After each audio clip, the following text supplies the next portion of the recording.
Hello friends, আজকে একটা ভর্তার আইটেম নিয়ে এসেছি। সেটা হচ্ছে কুমড়ো পাতা দিয়ে ভর্তা করব।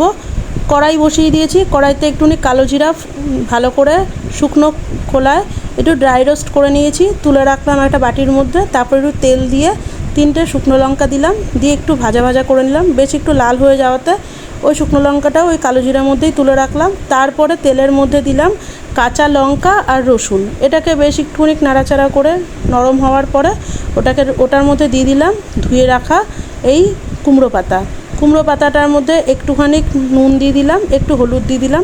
কুমড়ো পাতাটা থেকে এমনিতেই নিজস্ব একটা জল বেরোবে, তাই আর নতুন করে জল দিলাম না, ঢেকে রাখলাম।